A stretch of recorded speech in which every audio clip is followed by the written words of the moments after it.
Assalamualaikum warahmatullahi wabarakatuh. Salli amri wa hlul 'uqdatam min lisani yafqahu qawli. Amma ba'du.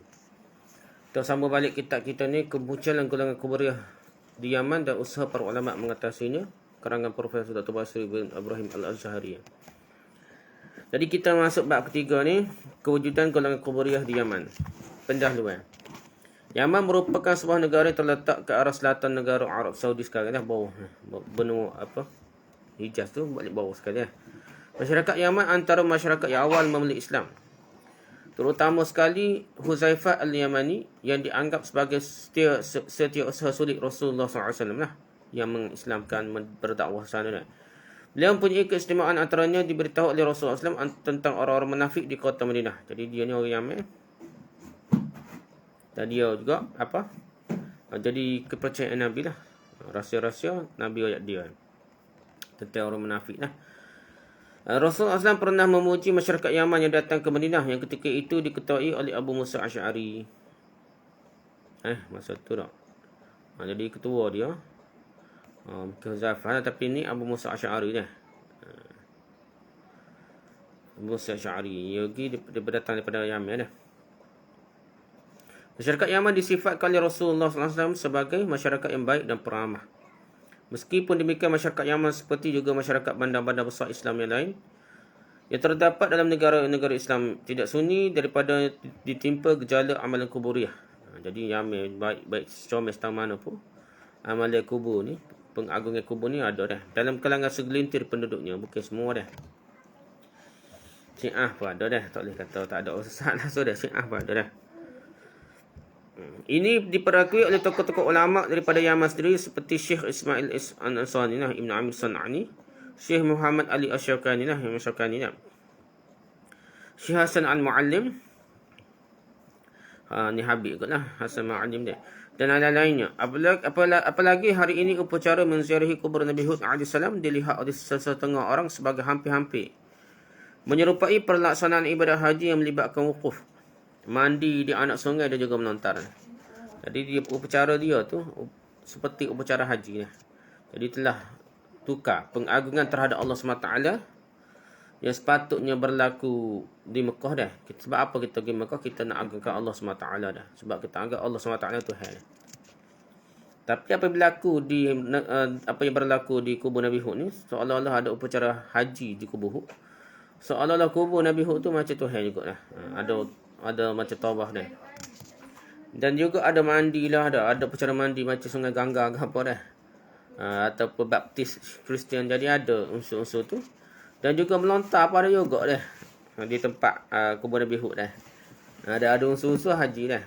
Seolah-olah tukar pengagungan terhadap Allah, mengagungkan Allah sebagai Tuhan, dan seolah-olah mengagungkan Nabi Hud sebagai Tuhan juga di kubur Nabi Hud dah. Padahal keberadaan kubur Nabi Hud sendiri pun, kubur Nabi Hud AS sendiri pun di lokasi sekarang tidak pernah disepakati oleh para ulama. Meskipun tidak dinafikan, sebagai ulama menyatakan kubur Nabi Hud AS memanglah terletak di negara Yaman. Memanglah pendapat ramai yang kata di negara Yaman dah. Betul lah kaum Nabi Hud tu di kawasan negara Yaman. Tapi adakah lepas kena bala dia pakai duduk situ, pakai mati situ juga Nabi Hud AS, ataupun dia berpindah ke negara lain mana tahu dah. Sebab biasa kena bala, tak berkat lah kat situ. Wallahu a'lam, kita tak tahu dah. Keadaan menjadi semakin kalut apabila ada orang yang mendakwa penemuan kubur tersebut adalah berdasarkan kepada mimpi, dan mimpi orang soleh semata-mata. Tahu mana sekadar mimpi orang soleh ni. Kemasukan Islam ke negara Yaman. Antara keistimewaan bangsa Yaman yang boleh dicatat dengan tinta emas ialah kesegeraan mereka memeluk Islam, yang tidak dilakukan oleh mana-mana kabilah atau negara Arab yang lain. Berbagai-bagai penafsiran dilakukan berikutan daripada tindakan cepat bangsa Yaman memeluk agama Islam itu sendiri. Pentafsiran yang paling kuat sekali ialah Allah SWT telah meletakkan iman ke dalam hati mereka, di samping sifat mereka yang lembut dan sukakan kebaikan. Begitu juga dengan kelebihan dan nikmat yang lain yang Allah SWT kurniakan kepada mereka. Banyak hadis-hadis yang menjelaskan tentang kelebihan Yaman. Daripada tempat turunnya wahyu kepada Nabi Muhammad SAW, iaitu Mekah, yang merupakan tempat baginda diutuskan menjadi rasul kepada seluruh umat manusia. Berita tentang Islam telah sampai ke negara Yaman semenjak peringkat awal lagi. Perwakilan-perwakilan datang daripada negara Yaman ke Mekah melibatkan berbagai-bagai tujuan. Mereka inilah yang menjadi perintis yang pulang ke negara mereka, membawa berita gembira tentang kemunculan agama Islam. Jadi daripada perdagangan bisnes ni, hubungan bisnes ke apa, bawa cerita ke kampung mereka dah di Yaman tentang Islam. Dan menjadi pendakwah ke arahnya setelah mereka memulai Islam dan mengenali ajaran tersebut daripada Rasulullah SAW. Antara yang menjadi perintis tersebut ialah Damat bin Ta'labah al-Asdi, At-Tufail bin Amr al-Dawsi, Amr bin Umayyah al-Dawsi, Qais bin Malik al-Hamadani, Abdullah bin Qais bin Ummi Ghazal al-Rahabi, dan Zubab bin Al-Harith bin Amr al-Sa'di. Rujuk Al-Himyari 2000, dah. Jadi ni antara kata tokoh-tokoh daripada negara Yaman yang mendakwah pada orang Yaman lah.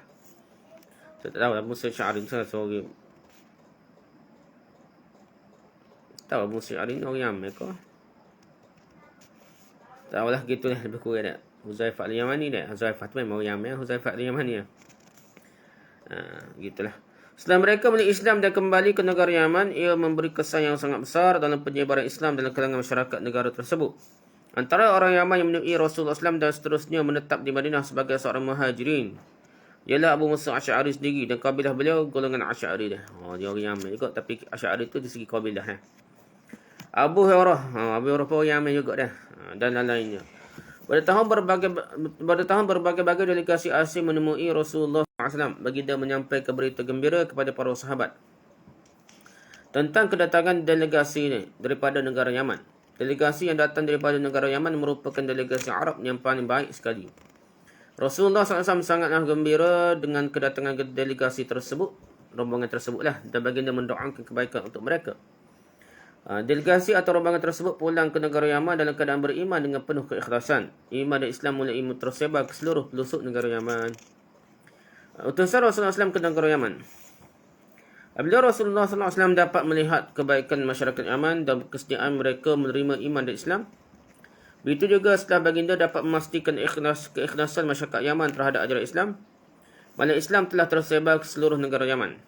Baginda ingin mendalamkan mereka dengan ajaran Islam dan menyebarluaskan ajaran Islam itu kepada kalangan mereka di kalangan orang-orang Yaman lah. Untuk melaksanakan tujuan tersebut, baginda telah menghantar sahabat yang boleh mengajar dan membimbing mereka, menghukum dalam kalangan mereka berdasarkan hukum Allah dan mentadbir mereka berdasarkan hukumnya yang kekal abadi. Baginda SAW telah menghantar beberapa orang sahabat sebagai guru, pembimbing dan juga hakim. Orang-orang Yaman menyambut baik kedatangan mereka. Mereka berpusu-pusu mempelajari Islam, beramal dan berhukum dengan ajaran tersebut. Antara sahabat yang masyhur dan yang dihantar ke Yaman Utara termasuklah kawasan Al-Jud, ialah Mu'az bin Jabal radhiyallahu anhu. Jadi Mu'az ni dihantar ke Yaman lah. Manakala Abu Musa Asy'ari dihantar ke Zabid, Adan dan seluruh kawasan pesisir pantai negara tersebut. Di atas orang gitu je dah. Nabi dah duduk ramai-ramai dah. Hak alim, hak boleh mengajar dah. Al-Himyari 2001 muka surat 335 hingga 336. Ketika Rasulullah SAW mengutuskan Mu'az bin Jabal ke negara Yaman, baginda SAW berpesan beberapa perkara kepada Mu'az. Dalam hadis riwayat Ibn Abbas radhiyallahu anhuma menjelaskan, innaka taqdamu ala qaumin min ahli alkitab falyakun awwala ma tad'uuhum ila ayyuhadu Allah ta'ala fa idza arafu dhalika fa akhbirhum anna Allah qad farada 'alayhim 5 salawatin fi yawmihim wa laylatihim fa idza sallu fa akhbirhum anna Allah farada 'alayhim zakah fi amwalihim tu'khadhu min ghaniyihim faturaddu 'ala faqirihim. Idza aqarru bidzalika fakhudh minhum wa tawaqqaq qara'ima amwalin nas. Maksudnya, anda akan menemui satu kaum dalam kalangan ahli kitab.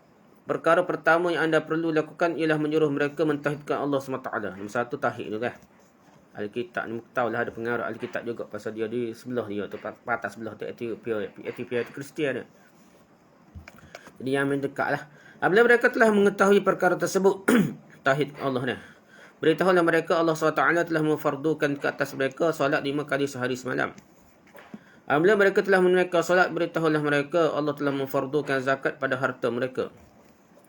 Diambil daripada orang kaya mereka dan diagihkan kepada orang miskin mereka. Apabila mereka memperakui perkara tersebut, ambillah daripada mereka.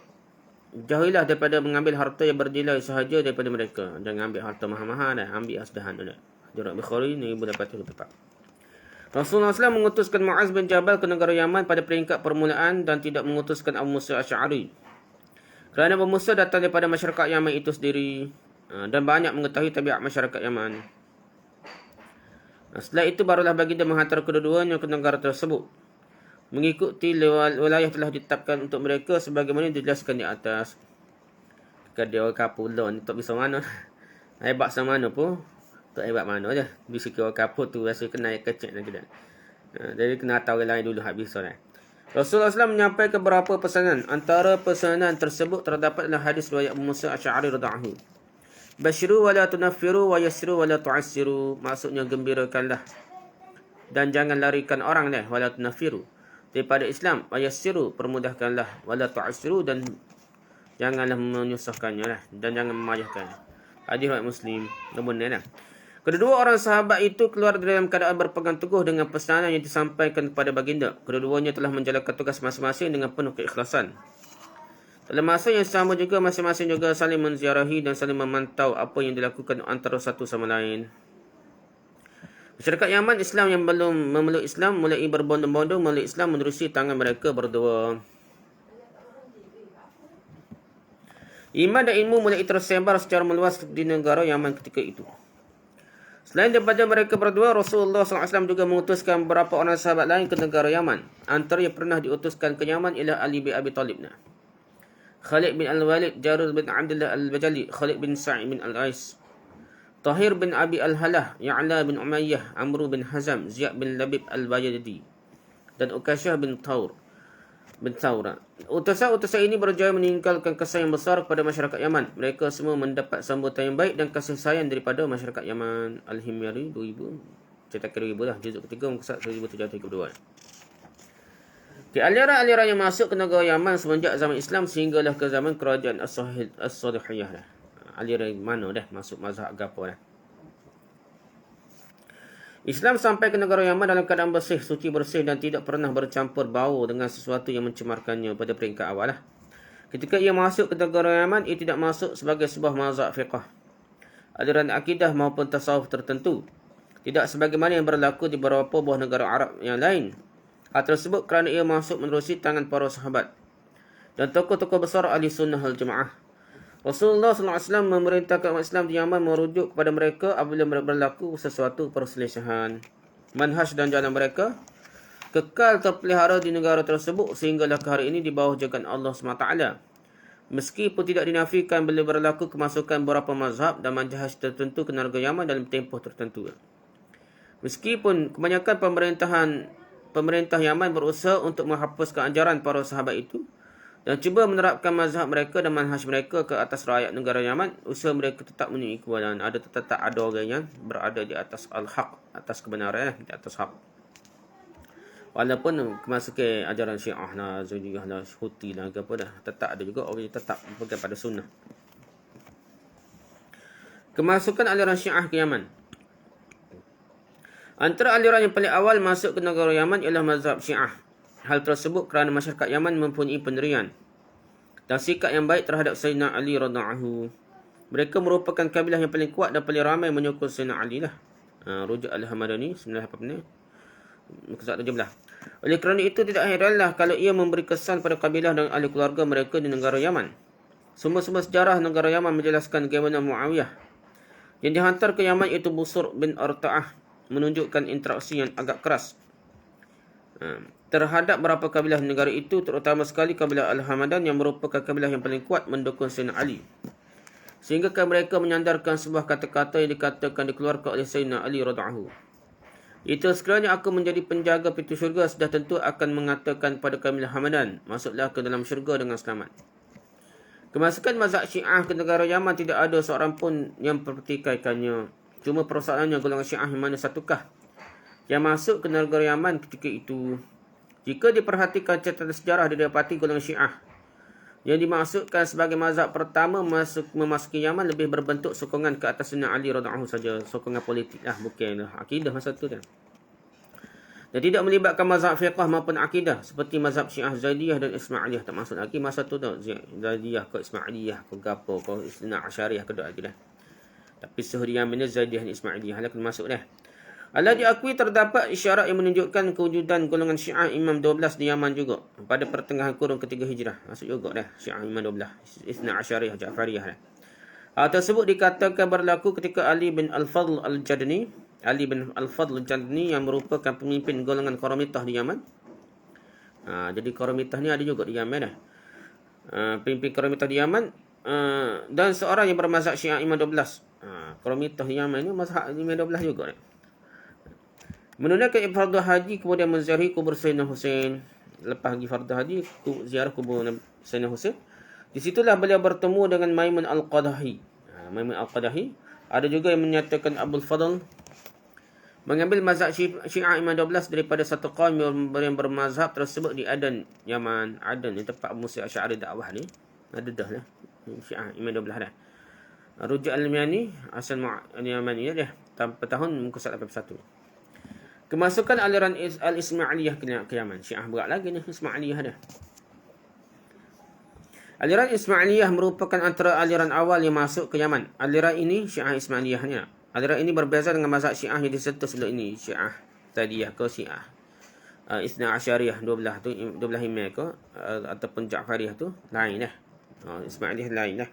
Ia masuk menerusi dua orang penyebarannya, iaitu Ali bin Fadl Al-Jadni dan Al-Hasan bin Faraj bin Hawsab. Ali bin Fadl Al-Jadni dan Al-Hasan bin Faraj Al-Hawsab. Al-Hasan tiba di pelabuhan Ghalaqiqah pada tahun 229 Hijriah. Awal lagi dah. Al-Hasan bin Ali bin Fadl Al-Jadni. Dia dihantar oleh pengasas aliran Ismailiyah, iaitu Maimun Al-Qadahi dah. Maimun Al-Qadah. Penyebaran ajaran Islamiyah dilakukan oleh kedua-dua orang tokoh ini secara rahsia, berhati-hati dan penuh kewaspadaan. Dia penuh perancangan yang hebatlah nak. Kedua-duanya tidak mengiklankan ajaran tersebut sehinggalah tiba tahun 270 Hijrah. Setelah itu Ali Al-Fadl mengisytiharkan revolusi dan mendedahkan hakikat dirinya yang sebenar. Beliau melakukan tindakannya yang masyhur disebut dalam sejarah. Walau bagaimanapun penyebaran aliran Ismailiyah yang dilakukan oleh Ali Al-Fadl tidak dapat bertahan lama setelah pengisytiharannya. Oleh kerana bencana dilakukannya terhadap penduduk Yaman begitu besar sekali, ajarannya berkubur setelah kematiannya dan penghapusan kerajaannya. Juga kaji mata situ dah. Muhammad Al-Qadahi, lepas tu orang pakat lawan dia, kalah je lah. Dia zalim sangat dah. Al-Hasan Al-Khazraji 1981 muka 107. Kemasukan aliran Al-Ubaidiyun Al-Fatimiyun. Syiah Ismailiyah juga ni lah. Al-Ubaidiyun Al-Fatimiyun. Al-Hasan bin Hawsab lebih masyhur dengan nama Mansur Al-Yamani. Beliau terus kekal berada di Yaman menyampaikan ajaran-ajaran Maimun Al-Qadah. Maimun Al-Qadah mampu ke dia masih sebar lagi lah. Beliau terus setia kepada Maimun dan zuriat keturunannya. Zuriat keturunan Maimun lah. Ia berjaya menguasai negara Maghribi. Jauh gila. Daripada Yaman ni bawah Arak ni. Bawah Arak Saudi pergi Maghribi ni. Sebelah barat lah. Bawah daripada Eropah ni. Menguasai negara Maghribi dan menubuhkan kerajaan Al-Ismailiyah Al-Batiniyah. Kerajaan Sufi Batini. Gapa dah dusun ni lah. Syiah Batiniyah ni. Jadi Syiah Batiniyah ni ada masuk juga. Ia menyerap kepada Sufi Batiniyah ni. Beliau menghubungi mereka secara terus-menerus. Walau bagaimanapun kerajaan tersebut juga tidak hidup lama. Ia juga dihapuskan pada zaman Ali Al-Fadl masih hidup lagi. Mansur terpaksa mengambil tindakan menyembunyikan diri dan menjauhkan diri daripada pertarungan politik sehinggalah beliau meninggal dunia pada tahun 302 Hijrah. Mati juga dia lah. Semenjak itu propaganda fahaman Ismailiyah dilakukan secara rahsia-rahsia dan di sebalik tabir. Sebalik tirai, selok tirai. Para propaganda mereka seterusnya dilakukan dalam keadaan tersebut. Hubungan dengan Maghribi dan Mesir dilakukan secara terus-menerus, secara sulit, secara rahsia lah. Sehingga mereka muncul semula pada zaman pemerintahan Ali bin Muhammad bin Salihi. Ali bin Muhammad As-Salihi. Al-Hamadani 1989 hingga 8. Ia merupakan tempoh pertama propaganda dilakukan oleh golongan Al-Ismailiyah di Yaman. Meskipun demikian, ia tidak mempunyai kesan yang begitu besar dalam permasalahan kuburiyah. Tak cerita lagi masalah kubur satu dah. Kerana mereka tidak mempunyai kesempatan dalam perkara tersebut. Sibuk politik, tak ada nak besar kubur lagi dah. Pemimpinnya ketika itu senantiasa diperangi, manakala penyebar propagandanya ditekan habis-habisan. Kerja Apple yang satu, tak ada nak buat kubur dah. Mereka tidak dapat berbuat apa-apa dalam perkara yang berkaitan dengan kuburiah lagi. Sebagaimana aliran pegangan mereka juga tidak begitu tersebar dalam kalangan masyarakat lagi dah. Semua mereka ni bertindak secara politik lah. Bukan lagi mampu besar kubur ke apa dah. Meskipun mendapat tekanan begitu teruk daripada rakyat dan pemerintah, aliran ini tetap mempunyai mara bahayanya kerana para pengikutnya begitu berpegang kuat dengan ajaran mereka. Taksub kuat lah. Ajaran sesat ni taksub kuat lah. Aliran Syiah Zaidiyah pula tu, aliran Syiah Ismailiyah lah, Batiniyah. Aliran Syiah Zaidiyah, golongan Syiah yang kedua yang memasuki Yaman ialah Syiah Zaidiyah.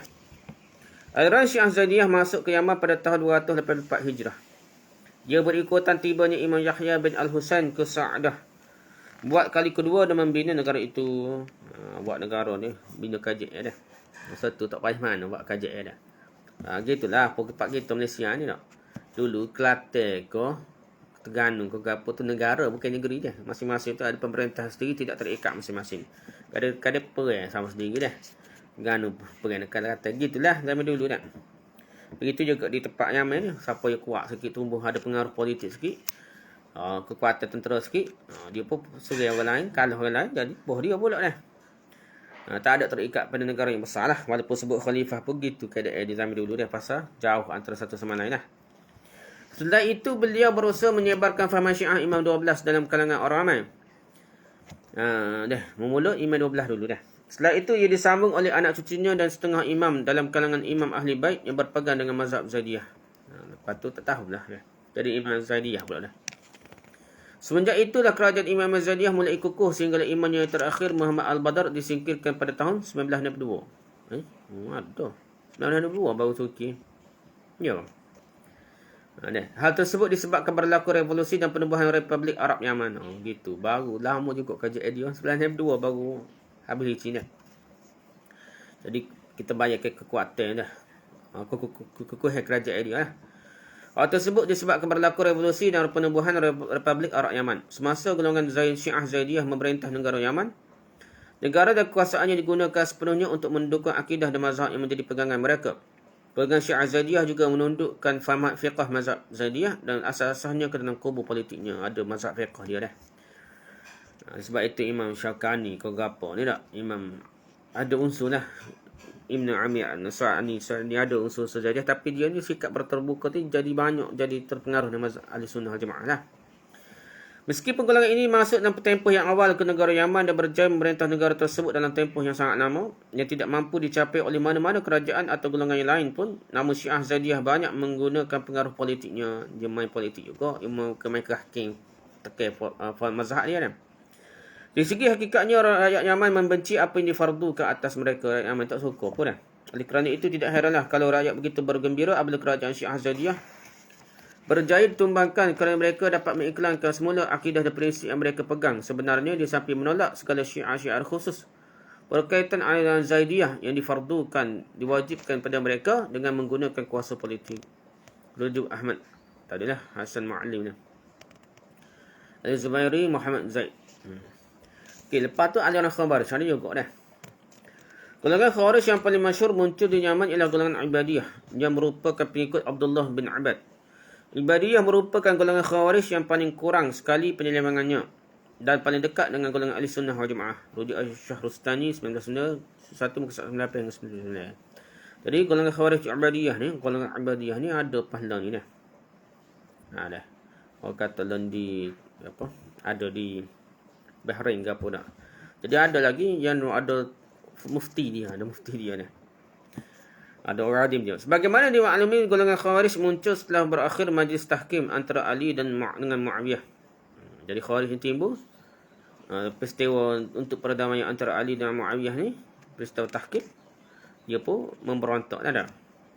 Sebenarnya Ali sendiri telah mengambil tindakan memerangi golongan Khawarij di Nahrawan pada tahun 37 atau 39 Hijrah dan berjaya memerangi kebanyakan mereka. Meskipun demikian, sisa-sisa golongan tersebut bertebaran di pelbagai-bagai tempat di dalam negara Islam dan bergerak secara bawah tanah. Oleh kerana para pendukung aliran tersebut berusaha mengembangkan aliran mereka, aliran Khawarij, dengan penuh kesungguhan, akhirnya mereka berjaya bangkit semula dan menjadi satu kekuatan yang tidak boleh dipandang ringan.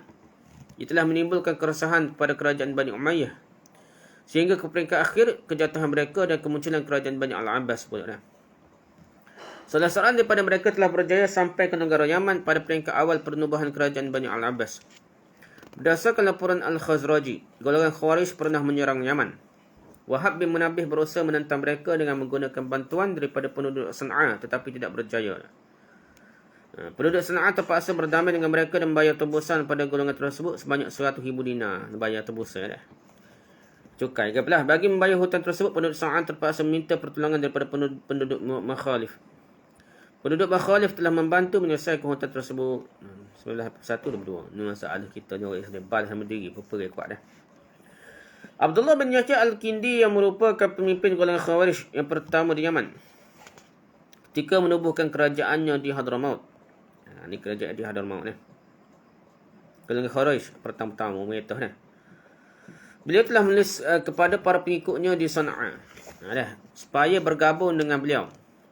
Kedua-dua laporan di atas membuktikan golongan Khawarij wujud di negara Yaman sebelum golongan tersebut mengisytiharkan penubuhan kerajaan mereka di Syabam, Hadramaut dalam tahun 128 Hijrah. Hamid tahun 207 lah. Walau bagaimanapun kerajaan Khawarij pimpinan Abdullah bin Yahya Al-Kindi juga tidak bertahan lama. Setelah mereka menyerang kota Mekah dan Madinah, mereka digempur habis-habisan oleh pasukan tentera Bani Umayyah sehingga terpaksa melarikan diri ke Syabam dan di situlah Abdullah dan orang kanannya terbunuh. Al-Hamid tanpa tahun 123 hingga 26. Hang ngaku Islam belakang ni dah.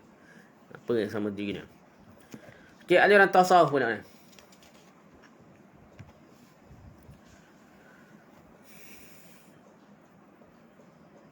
Okay, aliran tasawuf. Aliran tasawuf berbeza dengan zuhud dalam Islam ni. Jadi jangan serupa tasawuf dengan zuhud Islam sebenarnya. Zuhud diseru oleh Islam, digalakkan oleh Rasulullah dan dipuji oleh kebanyakan orang. Ia tidak pernah dicela oleh mana-mana tokoh. Sebaliknya tasawuf banyak diambil daripada luar batasan Islam dan norma-norma Islam yang asal lah. Banyak unsur-unsur luar masuk ke dalam Islam, ke dalam tasawuf ni. Malah ia dibina di atas falsafah yang khusus. Sebenarnya ada unsur falsafah ni dah. Tasawuf satu aspek, manakala zuhud yang dibawa oleh syariat Islam satu aspek yang lain. Ini pengikut pendapat saya asal muallim tadi lah. Perbuatan mencampur adukkan antara kedua-duanya telah menimbulkan kekeliruan yang besar dalam kalangan masyarakat awam dan telah dimonopoli oleh setengah penyeru tasawuf. Dan orang-orang yang suka menghiaskan diri mereka dengan tasawuf itu ada unsur-unsur tersendiri dah. Dia tak padan dengan Al-Quran hadis. Kalau kita tengok tasawuf Imam Nawawi dah, padan dengan Riyadhus Salihin dia dah, kitab Riyadhus Salihin dia dah. Padan dah jadi tasawuf dah. Tapi tasawuf akhlak nah, tasawuf akhlak. Tapi masalahnya ada unsur tasawuf falsafah lah. Sehingga mereka tak padan dengan Al-Quran sunnah banyak. Dia dikutip-kutip kata-kata ulama mereka. Dan latihan-latihan mereka sehingga banyak unsur-unsur yang melampau-lampau dan unsur-unsur yang di luar daripada syariat Islam ni. Mereka menggunakan zuhud sebagai perisai untuk pertahankan tasawuf yang mereka pegang daripada anak panah orang-orang yang berkritik apa yang mereka pegang itu. Mereka juga menggunakan zuhud sebagai perisai untuk mempertahankan falsafah sesat mereka dan bid'ah-bid'ah yang diadakan. Dia tidak ada kena-mengena dengan ajaran Islam sama sekali. Apabila ada tokoh ulama yang bercakap tentang penyelewengan tasawuf, ada dalam kalangan tokoh tasawuf yang membantahnya dengan cara mengemukakan contoh daripada peribadi-peribadi yang bersih dan suci, seolah-olah peribadi tersebut adalah imam-imam dan pengasas-pengasas tasawuf. Jadi puak ni orang tasawuf ni, kalau kita royak sesak ke apa tak betul tasawuf sufi tarekat ke apa, ia akan bawa contoh Hasan Basri dah, Junaid Al-Baghdadi lah, tokoh-tokoh tokoh-tokoh salah yang dululah. Jadi mereka ni tidak serupa tasawuf hak kedia-kedia ni tak. Ada campur banyak perkara dah unsur masuk dia. Mereka mengukuhkan tokoh-tokoh sahabat seperti Abu Zar dan Abu Darda. Tokoh alim seperti Uwais Al-Qarni, Hasan Basri dan tokoh-tokoh yang menyerupai mereka berdua. Mereka juga mengemukakan nama-nama besar seperti Malik bin Dinar dan Fudail bin Iyad. Dalam kalangan penduduk Yaman pula mereka mengemukakan tokoh seperti Amr bin Maimun bin Al-Audi, Tawus bin Qais Al-Yamani, Wahab bin Munabih dan lain. Dia bubuh orang-orang tokoh ni sebagai tokoh tasawuf. Padahal tak ada kaitan. Padahal tokoh-tokoh yang tersebut di atas langsung tidak mempunyai hubungan dengan tasawuf yang bid'ah dan berdasarkan falsafah yang mengandungi fahaman etis, hulul dan ittihad, dan juga tipu daya golongan yang perniagakan karamah dan kewalian. Dia cerita tasawuf ni tak cerita tak wali ni. Bukan cerita sunnah Nabi, apa keramat, apa mukjizat Nabi ke apa, tak cerita mukjizat apa keramat tak wali lebih hak dia. Tak boleh cerita mana tasawuf keramat-keramat ni sikit-sikit tak ada faedah mana pun dah. kepada orang masa tu ataupun tu. Yang penting lagi orang pada Al-Quran Sunnah. Tapi Pak Ani ni cerita dah. Lepas tu tok cerita kiamat pun berasa pun Tuhan dah Tok Wali dah. Tunjuk gambar aja jadi ayat lagi apa.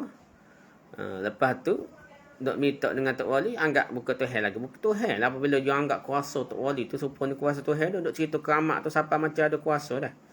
Sedangkan keramat-keramat ataupun mukjizat sekalipun tidak berlaku dengan izin dengan kehendak Tok Wali tersebut dah, tapi dengan izin Allah jaga-jaga. Kadang-kadang jadi, kadang tak jadi dah. Tiba-tiba mereka cerita keramat ni seolah nak pakai jam dengan kehendak Tok Wali, boleh baca hati lah macam-macam dah. Sehingga jadi macam Tuhan dah Tok Wali tersebut ni.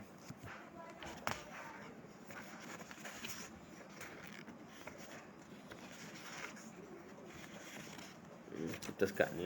Okey. Apabila telah jelas kepada kita perbezaan antara zuhud yang sahih dan benar dengan tasawuf yang bid'ah dan menyeleweng, kita dapat menyimpulkan yang dalam tempoh yang dibincangkan di atas, negara Yaman bersih daripada tasawuf terlibat dan tasawuf tidak terlibat secara langsung dalam menyebarkan aliran kuburiyah di negara tersebut. Tadi tasawuf yang betul lah tidak terlibat secara langsung. Tasawuf hak karut terlibat lah dengan kuburiyah dah. Tasawuf betul ataupun hak bukan zuhud lah. Istilah dulu tazkiyatun nafs ataupun zuhud kitab zuhud dulu dah Ibn Barak kepada kitab dia lah. Jadi zuhud tu dulu dipanggil zuhud, kita panggil tasawuf ni. Dari segi aliran salaf dulu lah. Tak apalah, yang pentingnya itulah aliran-aliran yang timbul di Yaman. Sebelum kita bincang masalah kubur ni, puak-puak ni ada hubungan lepas-lepas tu dah. Walaupun peringkat awal dia sibuk perang lagi dah. Tapi unsur-unsur ni akan menyebabkan kemunculan golongan kuburiyah yang besar ke kubur, mengagungkan kubur. Wallahu a'lam. Subhanakallah bihamdika, subhanakallah bihamdika, subhanakallah bihamdika, asyhadu an la ilaha illa anta, astaghfiruka wa atubu ilaik. Assalamualaikum warahmatullahi wabarakatuh.